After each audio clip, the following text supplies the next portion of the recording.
Thanks, Nico, and thanks, Matt. Thank you so much for being here. Welcome to the second session of this today, and also welcome to the second day of the SENS OSINT Summit. I'm Iris Yuning Ye, and yesterday I was chatting with a lot of you in the crowd. I was like, okay, where are you from? And I was really just exhilarated to learn how diverse this group of people are. And it's also quite related to this talk today. It's crowdsourced intelligence, and I want to really touch base on how it really increases in its value in global investigation. So I want to start with the brief personal intro. My full-time role is a product manager in Microsoft. I work on device management, and I work on mobile device management. So if any of you are also interested in learning about that, I will be more than happy to talk about it. But today, open intelligence is nothing related to my full-time job, but it's 100% my personal interest and my passion. I spend a lot of time outside my work to do the work. And it adds up to the professional development too, my career in cybersecurity research and all of those. So I'm really excited to share that with you. Aside of that, if you don't see me doing the security work, if you don't see me doing all of this community project, I'm pretty much playing the violin, or I'm also a strength conditioning coach, just for anecdote. And also, I believe in community, and that's also why I contributed to it. Even though I am the presenter today, I hope this session serves as more of a discussion or more of a spark for you to really think about, oh, can I also contribute to crowdsourced intelligence outside my work? So that's a brief background about me, and I hope this session serves as more of a sparkling point for you. Okay, so here's the outline. I want to start with the rise of crowdsourced OSINT.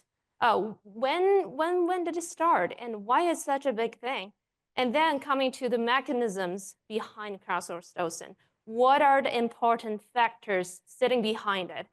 And then nothing is better than learning through case studies. So we're going to go through 4 cases I selected specifically from 4 different fields. And then after that, challenges, the future, all of those always go hands in hand. Also, last, I want to wrap up with the resources I personally recommend you can start with. First of all, the rise of the crowdsourced OSINT. Nothing can be without the comparison between crowdsourced OSINT and traditional OSINT. Just by a show of hands, how many of you are in public sector? Okay, I would say about a third, as I see from the crowd. And I think that's where the traditional OSINT actually really came from. It all comes down to the structure. It comes down to the organization, while the crowdsourced OSINT really rely on the community, as I mentioned, and how it's decentralized among the different teams. It requires all of the efforts.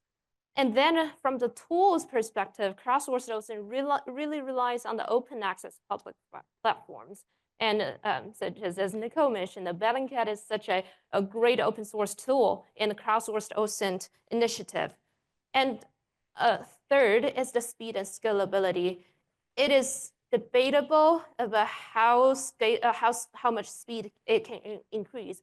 But in a lot of the emergency response cases, it is much faster and scalable compared to our traditional, more hierarchical structure. And last but not least, I'm not saying that crowdsourced OSINT is all just positive and advantages. There are some challenges, especially in the standard verification process. There's currently no standard verification process, but it really relies on the expertise of the team on what they work on. So here is the structure, and here is the comparison of the 4 aspects. We're going to come back to it over and over again in our case studies. So just keep that in mind. The market size of OSINT, based on the statistics from the growth forecast, the market size of OSINT last year was about 9.81 billion, let's say 10 billion market size. And then it's estimated to be 118.8 billion in about 10 years or 15 years, that range.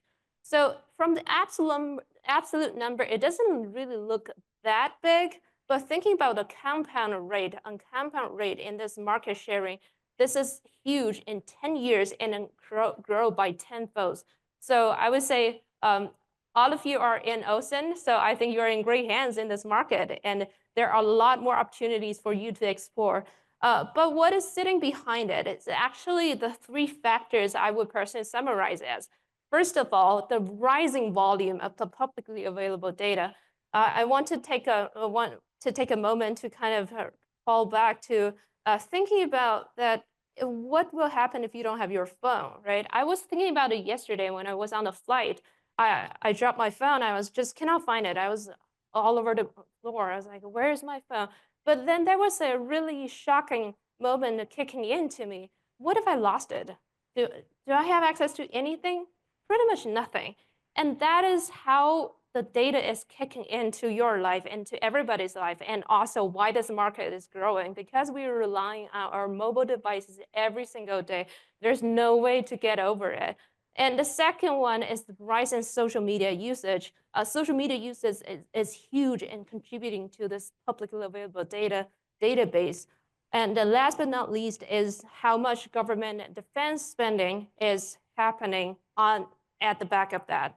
And here are several platforms currently contributing the biggest factor into this tenfold growth in the coming decade. So we are in a pretty exciting era. I want to start with milestones. So a lot of you work in public sector, but where did OSINT really started, and why crowdsourced OSINT started to become a thing in recent years?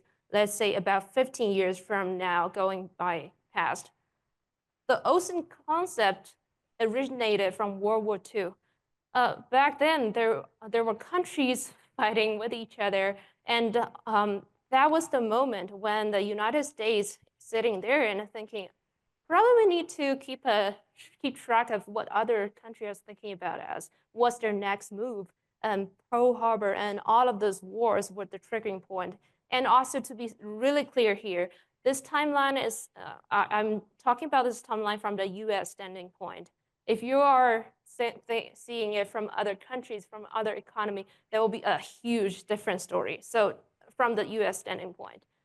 And then from 1940s all the way to 1992, between these 3 decades range, OSINT expands as intelligence tools to monitor the foreign propaganda. So back then it was newspaper, back then it was telegraph, back then it was all of these format of media.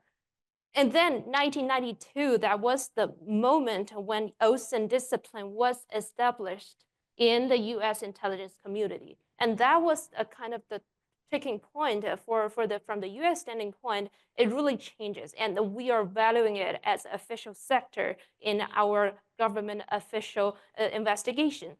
And then 1992, OSC was created by CIA. And that was in the 1990s, I would say that was the milestone was built up.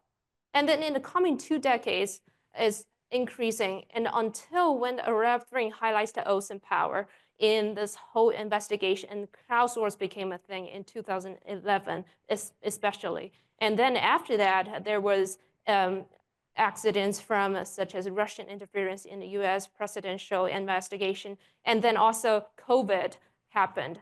Crowdsourced OSINT played a critical role in building up the tool for tracking where all of those COVID cases went. So here's a timeline, but that's not the whole story. Let's add another layer to it.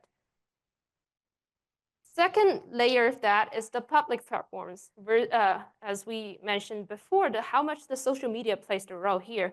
So Facebook was introduced in 2004. Well, when I was talking through Facebook, I see a lot of faces like, oh, that was my time. That was my time, my era. But honestly, for me right now, and for a lot of friends of mine right now, Facebook is not a go-to platform as it used to be. but more of a, I truly need to sell something right now. I truly need to go to Facebook to sell my stuff. My house is just so packed. Those kind of tool, but it's still existing, and it's still a huge tool among all of us. And then YouTube, 2005, Twitter, 2006, and the first iPhone, 2007, and then Instagram, 2011. And Instagram arguably is the most popular one for social media all over the world now. So if you piece together these two timelines, can you spot a slightly just the overlapping? Everything starts from post-social media area, and also all of the crowdsourced initiatives starts from after that. But that's still not the whole story. Here comes to a third layer. The third layer are the internet. The first 3G and G here represent a generation. The third generation of the internet was introduced in 2001. And then fourth generation, 2009. And in 19, we got the fifth generation. So third generation, if you still remember that, I still remember my first ever smartphone in middle school. I got it, and the one picture, I just want to load one picture, and it took me several minutes or even 10 minutes to load it. But right now, even a long video for an hour, it kicks in about seconds, right? And that is the difference. And that is how the internet is complementing this whole evolution, and why crowdsourced intelligence can be a possibility right now. Let's say if iPhone was not invented until 12, and then the internet was already there, what will happen? Probably iPhone would not be as popular as it is today, because they're not in the early player market. And the social media would not be on the mobile phone as streamlined as before. So I want to lay the foundation here before we go into more details of the mechanisms. It's pretty telling by its name. When we're talking about crowdsourced OSINT, it is crowdsourced, and the social dynamics cannot be ignored. Social dynamics is not only for the sake of that we are talking, but also the competition side. We're gonna go deep into that later. And then task decomposition. If there are people, you need to think about how to manage people, how to get everybody work together. Training and skill development. When there are people, we are doing knowledge sharing right now. And when you're talking to others in the OSINT Summit, you are also gaining the skills. And last but not least, the supporting tools for open source. So to break it down, the social dynamics. I mentioned the collaboration side and also the competition side. Any of you participated in the Capture the Flag event yesterday? A lot of noddings. So yeah, that was the competition side of the social dynamics. Collaboration comes from part of that. A competition is a motivator, I would say catalyst of this group working. And then the task decomposition. I had a mentee about a year ago, and she was asking me, oh, I thought crowdsource meant chaotic. And I thought about it for a while. I was thinking, yeah, probably that is true. That is chaotic, but it's a really managed chaotic. I was leading a COVID path track project in 2020. And back then I was taking the role of community lead. At the beginning, I thought I was gonna go into the project and breaking down the task and then assign it to people. But then it turned out to be, I was really wrong. When we started the project, there was a couple in their 70s coming in. They were like, we want to participate. We want to volunteer our time into it. At that moment, I was thinking, okay, how should I navigate through this conversation, and what tasks can I think about to give it to them? But then they naturally picked up the data verification project because they know everybody in the community, and everybody in the community knows them. So the record and the trust is ready there. And that was a moment that I realized that task decomposition in crowdsourced OSINT really means that as a higher level role, you break it down, but let people do their job, and also let them to maximize their potential into this project. So task decomposition is important, but also value their skill sets and training and skill development. You're here, you're already here in this OSINT Summit, so you're already investing in yourself. That's one of the biggest mechanisms and factors contributing to a successful crowdsourced OSINT. Also, supporting tool. When I was laying out the supporting tools here, I was trying to lay it out by the how from the foundation to a more advanced ask. So data collection is the foundation of everything, and then above that is the analysis, visualization, and then if we can do anything, we can do the streamlining, the investigative process. Before coming to this talk, I was talking to my OSINT and crowdsourced OSINT community in my COVID project. I was asking them, so if I give you a chance to recommend the tools and platforms to people who have never heard about crowdsourced OSINT, what will you recommend? So here are from my interview with them. Highly depends on your personal interest. I would say crowdsourced OSINT is motivation driven. What is something that motivates you on a daily basis outside of your work, what wakes you up at night? So for example, for me, I really care about epidemiological cases. So information mining, the first category will be the perfect starting point for me. But if you care about missing person, let's say, social media analysis might be a great starting point. If you are a natural disaster case type of person, satellite image and geolocation analysis will be a perfect starting point for you. So it depends on where your motivation lies, and pick one area and then find one category to start with. That will be a much better starting point instead of getting yourself overwhelmed with.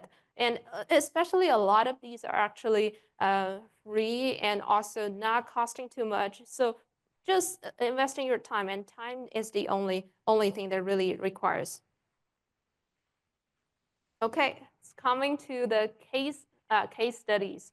So I personally think there's no better way to learn about a field that you'd never heard about before by diving deep into the cases. And I intentionally sorted out 4 cases that's coming from the 4 fields. So the first one will be policies, national policies related. Second one will be security related. And the third one is natural disaster. And last one is epidemiological related. In this case studies, I hope you can get a sense of the power of crowdsourced OSINT, and the problem it can help solving, and also what is the design and implementation and the thoughts putting into this project, instead of only focusing on the result, focusing on the thinking process behind it, and also making sure to comprehend these cases in their time, in their era. The first one I want to bring up is securing the Texas border. This project was initiated in 2006. So thinking about then, what was the technology back then, right? Well, let's put back into the context. And back then, the governor, Rick Perry, I never talked to him, but I was thinking probably he was thinking, oh, okay, I just don't have that much resources, but I truly need to solve the border issue. How should I do it? And then he came up with this idea of investing in the crowdsourced tool to solve the smuggling problem around Texas. And so, anybody here from Texas, by the way? No?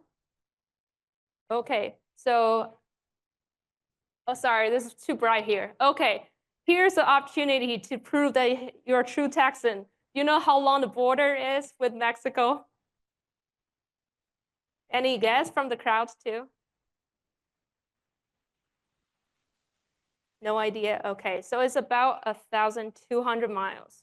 Oh, to make a comparison, it's longer than from Texas to Michigan across the country. So from the map, when you see it as a triangle-ish, and then the only border part of that, it doesn't look that long. But if you really straighten up, that is longer than cross-country. And that is how long that is. So I think that concern back then was really valid. He was really concerned and worried about how can we secure the smuggling activities across the border. So 4 considerations really in this project. The first one was, how can we make the information gathering and also make sure that we have the management control? And when we're talking about management control, it's the case of we are opening up this platform to the regular citizens to get involved in law enforcement activities. That is really common. But what if we have bad publicity? Let's say people put in the wrong data. How should we deal with that? And also, what if there's an oversight? What if there's a rapid decision making? And how can we do it as a government sector? And that is the first consideration. You can also kind of stepping on their in their shoes and thinking about, okay, if I were in their cases, how will I deal with that? And second one is the crowd curation. One example is, for example, if I put in the data, but there's also another piece of data coming from a retired law enforcement police, who should I prioritize if there's a conflicting message? And also defining the participation criteria was difficult back then. And the third is, how can we aggregate and also consolidated data when there's a high volumes of report coming from all over the places. Last is, how can we get a user-friendly interface? And so those are the 4 main considerations back then. And I put a screenshot from that website. It's been 20 years ago, right? So 20 years ago, that was how the website looked like. I personally think they did a pretty good job. So to break it down, how it looked like, there's on the left side of the website, when you click into it, those are just cameras. And you can click into the camera and then report the cases. Pretty straightforward. And also you can click into by category, just focusing on the main tasks. And on the right side, if you see the yellow box there, it is logging in with your email and logging in with your email address and also create an account. And that helps to keep track of who contributed more and also what is the background of that people who are putting in this information. So I would say, thinking about in 2006, I think this project did a pretty good job in making sure these 4 considerations were all involved in these decision-making process. And then fast forward, this is a case from 2014. And when back then the United Nations introduced a treaty called Arms Trade Treaty, abbreviated as ATT, to address the issues of across borders arms trafficking. And a lot of the arms were really just a military level of arms, just across border back then in Europe and also in Africa. Those were the 2 main geolocations we're worried about it. But no matter how the treaty was introduced, and it happened all over the places, not only in this case, law enforcement is the biggest issue after the treaty was introduced. And also, how can we get a centralized database with this law enforcement initiative? So that was when the European Union stepped in and to build up this iTrace project or iTrace database. This is a more accessible and user-friendly system designed to track the whole just moving of the arms. And the first case we mentioned is probably the first ever crowdsourced case initiated in the US context. And this is probably one of the first cases initiated in the EU context.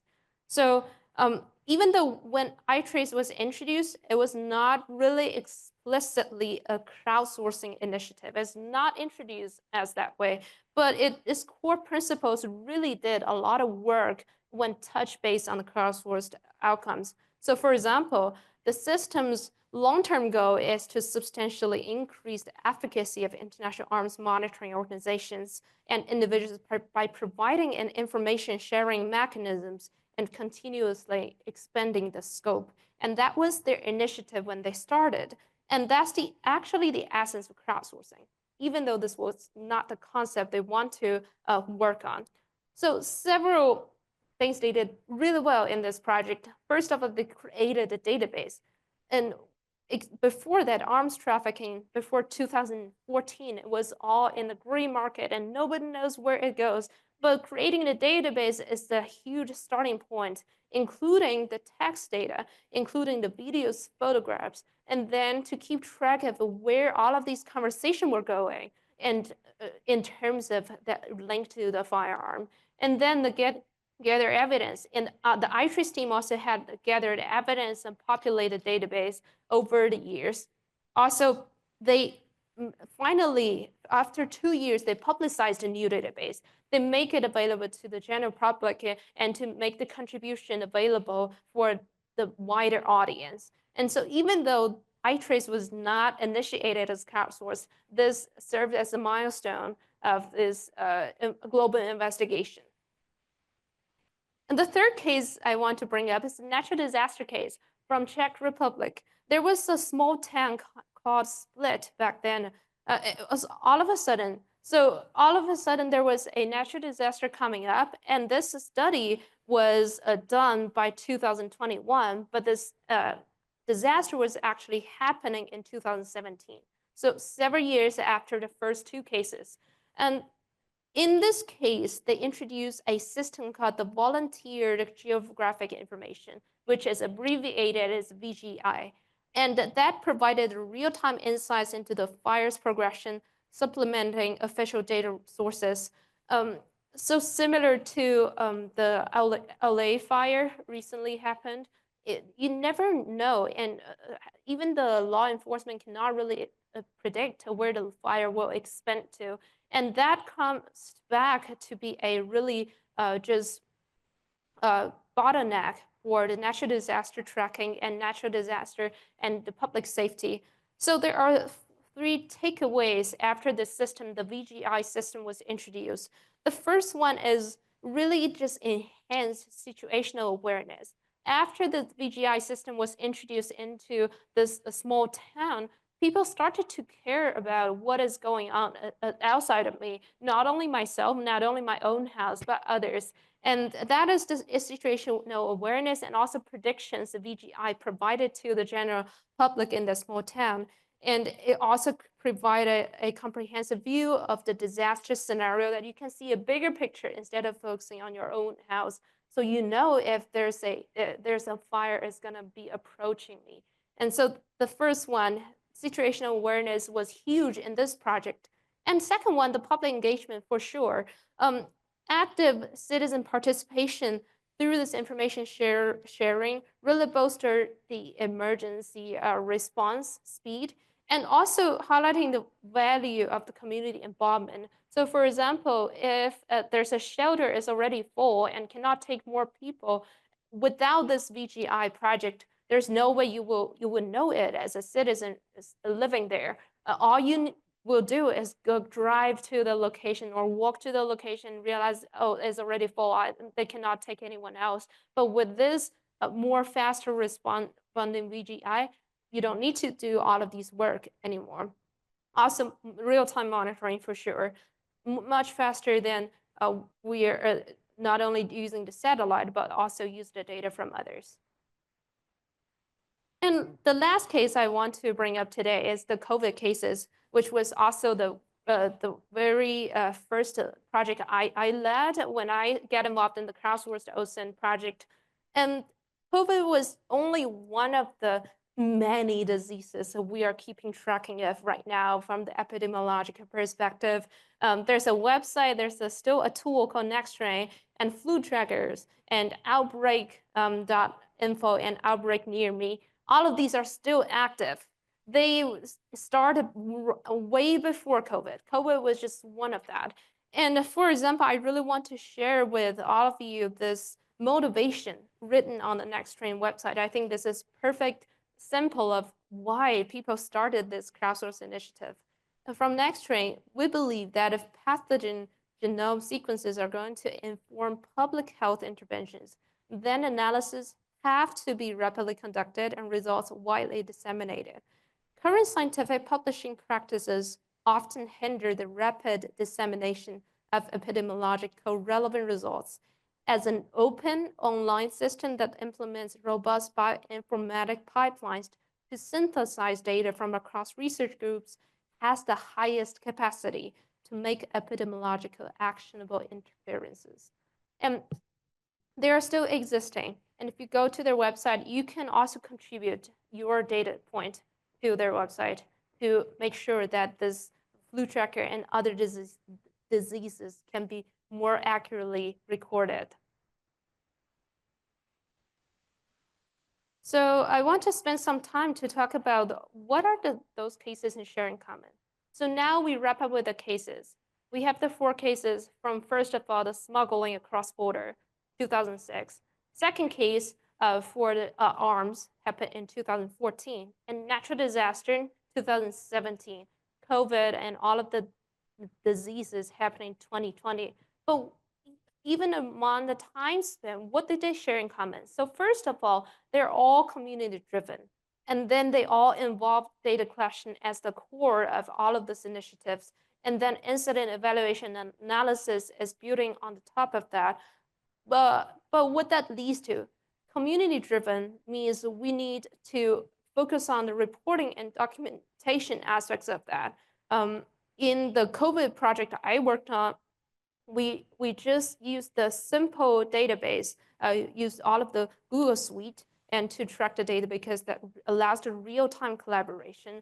So community-driven, when you are getting involved in this project, making sure you prioritize the reporting and documentation by using the right tool that allow everybody to get involved. And the data collection leads to the remediation and recovery.